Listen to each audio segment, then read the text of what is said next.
querer ter resultados como esse na internet sem precisar aparecer em vídeos no YouTube? Então clica no botão aqui embaixo, faz a sua inscrição no meu treinamento Ranqueamento de Vídeos no YouTube, o Pulo do Gato, que lá eu vou te ensinar tudo que você precisa saber para trabalhar com o YouTube em vídeos onde você nem precisa aparecer. E aí pessoal, no vídeo de hoje do canal, as últimas do Tricolor para o confronto contra o Atlético Mineiro, assim como volta de Arboleda, alguém vai ter que sair. Isso e muito mais, vamos embora pro vídeo. O São Paulo tenha sido vítima da praga do Milton Neves, né? Torcer para o São Paulo é uma grande moleza, que o São Paulo ganhava muito em intervalo pequeno. O São Paulo do Rogério, desde que ele entrou lá em 1990, ele não foi só... O São Paulo teve Morumbi quase caiu, time perdia todo mundo, final da era Tele. Não é uma história como de qualquer clube só de sucesso. Não é isso. O São Paulo... Por isso que eu resgatei lá a primeira Libertadores que ele foi disputando depois de 10 anos. 10 anos sem jogar uma Libertadores. Né? Depois de ter sido bicampeão da Libertadores, bicampeão mundial. Não tem essa o São Paulo daquela época. O São Foi uma Paulo época daquela tensa. época é o São Paulo do tricampeonato, é o São Paulo dos fracassos, é o São Paulo da arquibancada do Morumbi tremendo, é o São Paulo Futebol Clube é isso também, não é uma história retilínea. E ele viveu em 20 anos de São Paulo todas as fases. Ele viveu todas as fases, as ruins, as boas, e nada é eterno, nem a fase ruim. Só tem uma garantia. Quando você joga, trabalha num dos clubes mais populares do país, você está sempre próximo do sucesso, da glória. Você está sempre próximo. Você tem uma multidão a defender. E você tem que pensar nesse aspecto, nas coisas positivas de você estar numa situação dessa, e não só no aspecto negativo. E ele está num dos melhores lugares do mundo. Se ele entender que o time atual do São Paulo não é o mesmo do tricampeonato brasileiro, não é o mesmo do bicampeonato mundial, ótimo, mas o time do São Paulo, o elenco é um dos melhores do Brasil. Então dá pra fazer uma coisa melhor. Dá pra ser feliz. É isso. Dá pra ser feliz. Não dá pra ser feliz? Do jeito que ele fala e carrega, do jeito que ele transformou a final da Copa Sul-Americana, ele transformou no... É como se acabasse o mundo e não acabou. O São Paulo jogou X partidas, só perdeu uma, está em condição... Mas ontem, hoje... para não dizer, eu estou elogiando as perguntas da coletiva, só para os companheiros que participaram não ficarem bravos comigo, porque acho que os temas todos foram abordados, sem confrontá-lo. E teve outra pergunta boa, sem confrontá-lo, que foi a questão, a torcida não acredita mais, mobilizou, de 30 mil passou para 15. E ele falou, a torcida tem razão ao... Ele usou uma expressão boa. Não é nem cobrar, é uma coisa que ia além. Colocar o pé no freio. De largar. De largar, tipo, já foi o limite dela. É uma declaração interessante, mas é uma declaração perigosa. Porque o torcedor nunca tem limite, primeira coisa. Basta você mobilizá-lo, ainda mais no clube popular. Se você acha que o torcedor foi ao limite, o seu jogador foi ao limite, você não tem mais o que fazer, então acabou. Aí, parte da diretoria, que é insensível e medíocre, entender que, nessa altura, os 30 mil que iam pagando R$50, não irão mais pagando R$50. E aqueles que nunca foram, se fossem pagar R$10, eles iriam e encheriam. Perfeito. Porque os caras são o São Paulo de qualquer forma. E não mexer no preço do ingresso tem um significado muito grande depois da tragédia de Córdoba. Significa não atrair pessoas que gostariam de estar ali para ver o gol do Luan aos 50 do segundo tempo. E aí, o discurso do treinador, quando ele fala, pô, tal, não sei o quê, não vai, nada vai compensar aquilo que aconteceu, ele afasta o torcedor. Né? Então, especificamente depois de ontem, vocês acham que é o Rogério que afastou o torcedor? Ele em nenhum momento reclamou de ganhar. A reclamação de ter jogado mal é da rede social, de vocês aqui. Eu não. Menos a Marília. Porque ele chamou o torcedor para terça-feira? Sim, falou. Chamou? Falou. Como é que ele falou? Espero que a torcida vá na terça-feira e continue apoiando a gente e tudo mais. Foi o que ele falou. Agora, acho que é o conjunto da obra que afasta o torcedor, né? que tá hoje enlouquecido porque o São Paulo ganhou no último minuto. Enlouquecido negativamente, porque achou que tinha que ganhar de 10-0 e tá jogando mal e não sei o quê. Ou especificamente hoje, no dia de hoje. Mas por que as coisas é o Rogério, têm que ser assim, cara? É o Rogério que tá remando pra baixo? Eu acho que é o conjunto ou é o da torcedor obra que queria que o São Paulo jogasse pra caramba? Mas Edu, âncora, por que as coisas têm que, como tem sido nesse país, por que as coisas têm que ser assim? A vitória, ela é fundamental e nada mais importa, né? E o que se joga com o que ele tem em mãos não serve para análise. Não pode ser. Eu posso te explicar. No São Entendeu? Paulo é assim, porque no São Paulo as derrotas com desempenho são lixo e as vitórias com desempenho são lixo.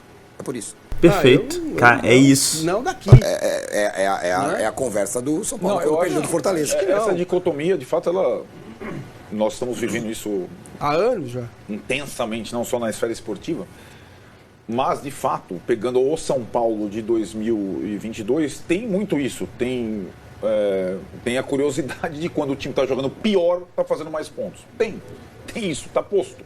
Né? É o segundo Isso que só acontece com São em que Paulo. o time joga menos e faz mais pontos, vence mais jogos.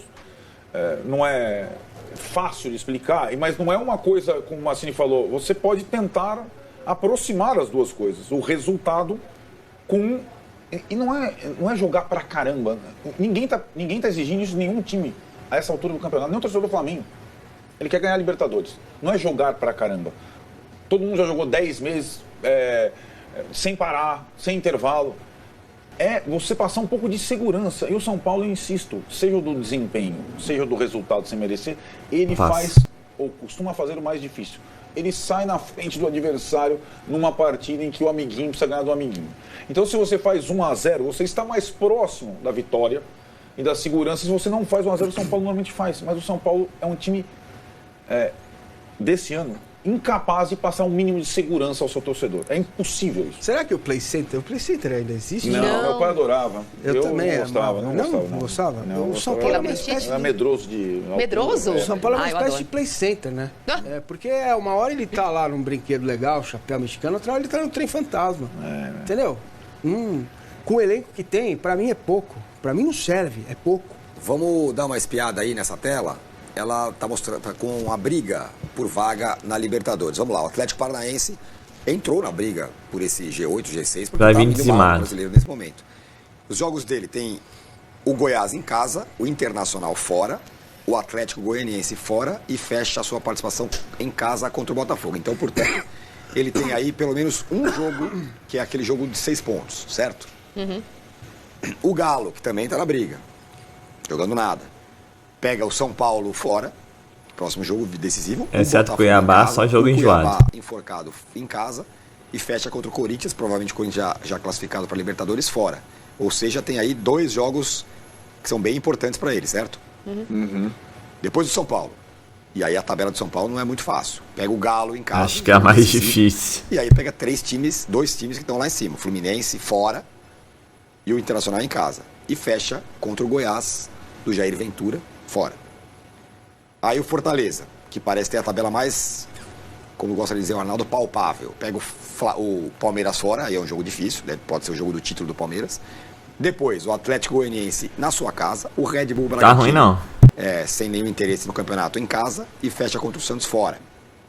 E o Botafogo pega o Cuiabá enforcado em casa, depois o Galo confronto direto fora, o Santos em casa e o Furacão fora, que pode ser um confronto direto Também tá ruim, não. Assim, agora é um dos poucos momentos da temporada que você consegue enxergar a sequência e cada um tem 2 jogos casa, 2 jogos fora.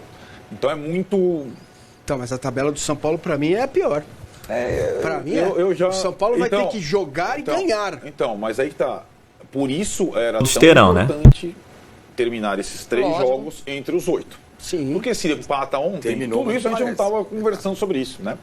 E aí, assim, a Fortaleza tinha a tabela mais tranquila, mas já jogou com o Curitiba, já jogou, então tem 2 jogos em casa, 2 jogos. O próximo jogo do Fortaleza é contra o campeão brasileiro em casa, que quer carimbar o título. Então, agora, eu não vejo aí, ninguém mais vai pegar o Juventude, né? Não. O Galo já jogou com o Juventude, o Juventude está rebaixado. Não tem refresco. E muitas vezes você enfrentar um adversário que ainda, como o São Paulo enfrentou, por exemplo, o Atlético Goianiense, que está numa cruzada para aparecer na primeira divisão, é mais complexo você enfrentar um time meio de tabela que não tem mais nada para fazer. Se ele é 9º, 10º, 11º, 12º, tem isso na reta final do campeonato. Né? Por exemplo, o Botafogo joga com o Cuiabá. O Cuiabá estava morto, ganhou, já está fora da zona. Cuiabá, você acha que vai ser fácil o Botafogo? Não vai. Não vai. Mas definitivamente não vai. E assim vai. Eu acho que agora o São Paulo chegou a 4 rodadas numa posição que depende dele É claro que ele não vai fazer 4 vitórias, não esquece. Para ir à Libertadores. Concordo para você, os 4 times que enfrentam o São Paulo, talvez o time nivelado do São Paulo nesse campeonato seja o Goiás, mas enfim, não tem nenhum jogo simples do São Paulo mais. Já teve os 3 jogos mais acessíveis, já jogou e já ganhou os 9 pontos. Mas tem um detalhe também importante nessa competição, que é 2 na verdade. O 6º lugar, se o Atlético perder a decisão da Libertadores para o Flamengo, passa a ser uma questão para o Atlético Paranaense. Era uma garantia, já não é mais, com 51 pontos só já não é mais. E o São Paulo tem mais empates que qualquer concorrente. O Galo também empatou bastante, mas o São Paulo ainda tem mais empates. Num eventual, tá tão próximo aí, né? 51, 50, 48, 47. No eventual empate com o adversário, o São Paulo vai perder no critério de número de vitórias. Eu não estou dizendo... Eu estranho e lamento, eu lamento por ele. Lamento por não conseguir.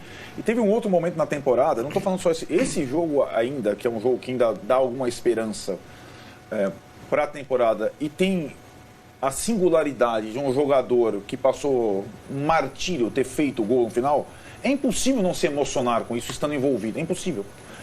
Teve outros momentos em que ele não se emocionou, não se envolveu. Não sei se vocês lembram da disputa de pênaltis contra o Ceará, que valeu a vaga na semifinal da Libertadores, da Sul-Americana, quando o Ceará ainda estava bem, estava lotado, tinha lá a torcida do São Paulo. Quando o Patrick faz o último gol de pênalti, os jogadores do São Paulo estão o Reinaldo no banco, o Reinaldo pega o Rogério pelo cangote e sacode. Classificamos ele. Então, assim, o não se ludibriar por vitórias para um comandante, eu até entendo, mas o não se envolver, eu lamento por ele. É uma incapacidade de ser feliz. E aí, cara, eu não posso fazer nada. Mas será que é feliz ou ele é feliz da forma dele? Não parece, né, cara? Não parece. Mas sei lá, o cara não é feliz porque ele não comemorou o gol. A pergunta é... Também não entendo pra onde quer chegar, viu? O Arnaldo de vez em quando quer ficar me pegando muito do pé. Não. Essa discussão aqui. Faz bem ao São Paulo ter um comandante com este perfil? Exatamente. Eu acho que faz. Essa é a pergunta que o São Paulo tem que responder. Você acha que sim. O que eu acho é que faz melhor ao São Paulo ter um cara como o Rogério do que qualquer outro. Vou deixar o vídeo para falar sobre o São Paulo com uma situação inusitada. Arboleda está relacionado para a partida contra o Atlético Mineiro. Jogo terça-feira super importante na briga por vaga na Libertadores da América. É a volta do Arboleda depois de 4 meses de uma longa e séria lesão. Imaginava-se que ele nem jogaria mais nessa temporada e, por consequência, estaria fora da Copa do Mundo. São Paulo fez uma força-tarefa, o Arboleda ainda mais, para colocá-lo à disposição para que ele pudesse ter a chance de disputar o Mundial, a Copa do Mundo, que vai acontecer no Catar em menos de 21 dias. Pois bem, com o retorno do Arboleda, Rogério Ceni teve de se deparar com uma questão. O São Paulo tem 7 estrangeiros no elenco. Você sabe que só podem ser 5 relacionados por partida. Gabriel Neves está contundido, não volta mais esse ano. Então o Uruguai é uma baixa, um número a menos. São 6 atletas que a partir de agora o Rogério Ceni precisa começar a fazer um rodízio. Ele havia se esquecido dessa restrição. Era tanto tempo sem todos os estrangeiros à disposição que no jogo contra o Atlético Goianiense o Arboleda até foi relacionado, mas acabou precisando ser cortado do banco. Ele foi pro hotel, ficou na concentração. Na hora de montar a lista, o Rogério lembrou disso e precisou descartar o Arboleda. Para o jogo contra o Atlético Mineiro ele deve ter a oportunidade de jogar ou começar no banco de reservas e aí vai sobrar possivelmente para Andrés Colorado, volante colombiano que começou a última partida como titular, mas não deixou uma boa impressão. Os gringos que vão ficar à disposição nesse cenário são Ferrarese, zagueiro venezuelano, o Arboleda, zagueiro equatoriano, o Galopo, meio-campista argentino, além dos atacantes argentinos Caleri e Nahuel Bustos. Pessoal, 2 notícias aí que pipocaram nesse fim de semana. Primeiro, que o Internacional não vai comprar o Liseiro, então o Liseiro será um primeiro reforço, talvez para 2023, se pudermos considerar assim. E o Moreira machucou o joelho, estourou o ligamento e está fora da temporada do São Paulo em treinamento. É inacreditável, cara. É inacreditável. E jogar um sal grosso aqui naquele CT, no estádio, porque é muito jogador que se machuca e tem contusão séria. E o cara tava começando a pegar o ritmo, ainda que tivesse altos e baixos dentro da mesma partida, mas esse é o São Paulo o ano inteiro. Durante alguns anos já está assim. E acontece isso. Pois bem, agora é aguardar a recuperação do jogador. E veremos, né? O São Paulo que treinou esse domingo, né? Se preparando para o jogo contra o Atlético Mineiro. A novidade é o Pablo Maia. Então, assim, São Paulo que voltou domingo aí a treinar. E a novidade vai ser o Pablo Maia, claro, né? E vai partir pro jogo da vida, né? A vitória contra o Atlético Mineiro vai deixar o São Paulo bem próximo ali do G8. E vai também pressionar os demais adversários, torcendo para que o Palmeiras vença o Fortaleza, o Botafogo tropece e o Atlético Paranaense continue sentindo a derrota na final da Libertadores. Acho que isso aí não tem jeito. Quem já perdeu o final sabe como é. Exceto o São Paulo, que não joga bem, mas consegue resultado. Vai entender, né? Mas é isso, pessoal. São Paulo, que ficou se preparando esse fim de semana todo para o jogo contra o Atlético Mineiro. Hoje tem mais um dia de preparação. E amanhã é hora do jogo. 9h30 no Morumbi. Tá ok, pessoal? Então é isso. Eu sou Marcelo Mazorra do Mazorra SPFC. Se você quer ficar ligado nas notícias, nas novidades do São Paulo Futebol Clube, não deixe de se inscrever no canal, ativar o sininho para notificações e, se puder, nesse vídeo, deixa aquele likezão, tá ok? Desculpa aí pelo som de fundo, mas é meu filho brincando, faz parte também, se Deus quiser, um futuro São Paulino. Saudações e colores, uma ótima segunda-feira a todos e valeu! Quer aprender a ter resultados como esse na internet sem precisar aparecer em vídeos no YouTube? Então clica no botão aqui embaixo, faz a sua inscrição no meu treinamento Ranqueamento de Vídeos no YouTube, o Pulo do Gato, que lá eu vou te ensinar tudo que você precisa saber para trabalhar com o YouTube em vídeos onde você nem precisa aparecer.